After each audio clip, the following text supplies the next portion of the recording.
World War I was not only a test of nations and soldiers but also a trial of leadership. Within the German army, discord among commanders threatened to weaken strategy and morale at a time when decisive action was desperately needed. As the war dragged on, key figures like Erich von Falkenhayn and Paul von Hindenburg clashed over the best path to victory, while Emperor Wilhelm II found himself increasingly sidelined in military decision-making. The rift between Falkenhayn and Hindenburg.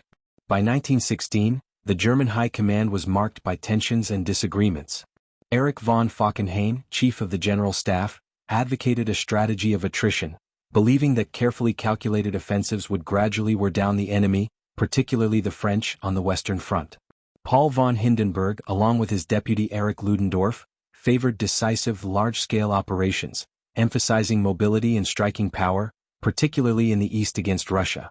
Both commanders were convinced that their approach was the only path to victory, leading to heated debates and fragmented planning. Each blamed the other for missed opportunities and setbacks, creating a climate of mistrust within the German High Command. Wilhelm II's waning influence. Emperor Wilhelm II, once a hands-on leader in military affairs, felt increasingly excluded as the professional generals consolidated control over operations. Soldiers and units became pieces on a military chessboard, moved according to strategic calculations rather than the emperor's personal vision. Wilhelm's inability to influence key decisions undermined his confidence and contributed to his later reputation as a detached figurehead. The emperor struggled to reconcile his desire for glory with the grim realities of modern industrial warfare. The war exposed the limits of monarchical command in an era dominated by professional, mechanized military strategy. Stalemate on the Western Front. While internal disputes consumed the German High Command, the Western Front remained locked in bloody stalemate. Trench warfare dominated, with neither side able to secure decisive breakthroughs. Soldiers endured artillery bombardments, mud and machine gun fire, with minimal gains despite enormous casualties.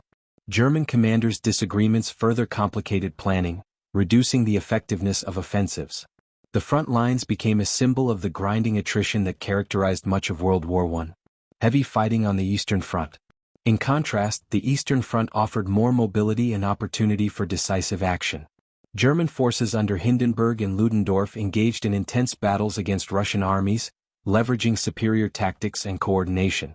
Successes such as the Battle of Tannenberg demonstrated the effectiveness of decisive command and careful strategy.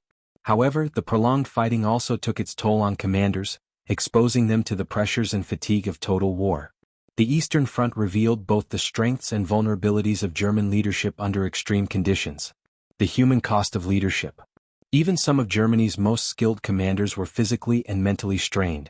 Continuous planning, battlefield oversight, and the burden of responsibility for massive casualties weighed heavily. The war demanded long hours, high-stakes decisions, and constant adaptation to rapidly changing technology and enemy tactics. Falkenhayn, Hindenburg, and other generals faced the dual pressure of achieving victory while managing internal rivalries. World War I tested not only armies but also the endurance and judgment of those who commanded them. The German army's leadership during World War I was a story of rivalry, strategy, and human limits. Erich von Falkenhayn and Paul von Hindenburg clashed over the best route to victory, while Emperor Wilhelm II watched from the sidelines as professional generals took control of military decisions. The Western Front remained a bloody stalemate, while the Eastern Front offered opportunities and dangers for decisive engagement.